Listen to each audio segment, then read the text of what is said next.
Operation सिंदूर के बाद पहली बार पीएम मोदी G7 में शामिल होंगे। पीएम मोदी कनाडा में ट्रंप से मुलाकात कर सकते हैं। पाकिस्तान को बेनकाब करने की रणनीति तैयार है। आपको बता दें 22 अप्रैल को पहलगाम अटैक हुआ। आतंकियों ने धर्म पूछ कर 26 टूरिस्टों को मारा। भारत ने ऑपरेशन सिंदूर से ईद का जवाब पत्थर से दिया। ऑपरेशन सिंदूर के तहत पाकिस्तान और पीओके में स्थित आतंकी ठिकानों को तबाह कर दिया। भारत ने पाकिस्तान में आतंकियों की लाशें बिछा दी। भारत अब आतंकियों के आका पाकिस्तान को बेनकाब करने में जुटा हुआ है। ऑपरेशन सिंदूर का डेलीगेशन इसी का पार्ट है। असल टेंशन तो पाकिस्तान की अब शुरू होने वाली है। या यूं कहिए कि भारत को G7 का न्योता मिलने का मतलब है पाकिस्तान के लिए खतरे की घंटी। जी हाँ, पीएम मोदी ऑपरेशन सिंदूर के बाद अपने पहले विदेश दौरे के लिए तैयार है। कनाडा के पीएम मार्को कार्नी ने पीएम मोदी को न्योता भेजा है। कनाडा के निमंत्रण को पीएम मोदी ने स्वीकार कर लिया है। 15 जून से 17 जून तक कनाडा में G7 समिट है। पीएम मोदी इस समिट में भाग लेंगे। पाकिस्तान के खिलाफ चलाए गए ऑपरेशन सिंदूर के बाद यह पहली बार जब पीएम मोदी किसी देश के दौरे पर होंगे। कनाडा में पीएम मोदी एक तीर से तीन शिकार करेंगे। जाहिर सी बात है कि पहला टारगेट तो पाकिस्तान ही होगा, दूसरा डोनाल्ड ट्रंप और उनका झूठ, और तीसरा टारगेट होगा खालिस्तान और उसके समर्थक। दरअसल पीएम मोदी की कनाडा में ट्रंप से मुलाकात संभव है, कारण कि G7 में डोनाल्ड ट्रंप भी आने वाले हैं। यह मंच भारत के लिए न केवल वैश्विक कूटनीति का अवसर है, बल्कि पीएम मोदी के लिए एक तीर से तीन निशाने साधने का सुनहरा मौका भी है। इस दौरे से जहां भारत वैश्विक मंच पर अपनी स्थिति मजबूत करेगा, वहीं पाकिस्तान और उसके समर्थित आतंकवाद पर करारा प्रहार होगा।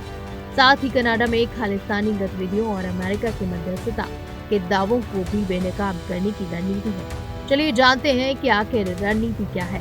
तो वहीं शहबाज की बेइज्जती हो सकती है। जी हाँ, पहलगाम अटैक पर अब तक पीएम मोदी भारत की धरती से ही पाकिस्तान को रगड़ते रहे। ऑपरेशन सिंदूर के बाद पहली बार पीएम मोदी विदेशी धरती से पाकिस्तान को उसकी औकात दिखाएंगे। पीएम मोदी इस मंच का उपयोग पाक को बेनकाब करने और आतंकवाद के खिलाफ भारत के कड़े रुख को दुनिया के सामने रखने के लिए करेंगे। सूत्रों के अनुसार पीएम मोदी पहलगाम हमले का जिक्र करते हुए पाकिस्तान स्पॉन्सर्ड आतंकवाद को वैश्विक सुरक्षा के लिए खतरा बताएंगे। वे बताएंगे कि कैसे पहलगाम अटैक में पाकिस्तान का हाथ है। वे स्पष्ट करेंगे कि कैसे सीमा पार से आतंकी गतिविधियों को बढ़ावा दिया जा रहा है। यह पाकिस्तान के शहबाज शरीफ के लिए बड़ा झटका होगा, क्योंकि वैश्विक मंच पर वैसे ही उसकी साख पहले ही संदिग्ध है। तो वहीं ट्रंप को भी आईना दिखा सकते हैं। पीएम मोदी का दूसरा टारगेट अमेरिकी राष्ट्रपति डोनाल्ड ट्रंप होंगे। पीएम मोदी का दूसरा निशाना अमेरिकी राष्ट्रपति डोनाल्ड ट्रंप के उस दावे पर होगा जिसमें उन्होंने सीज फायर पर मध्यस्थता की बात कही थी।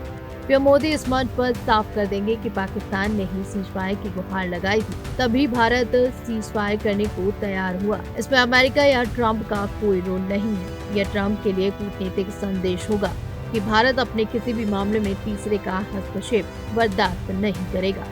तो वहीं खालिस्तान पर करारा वार होगा।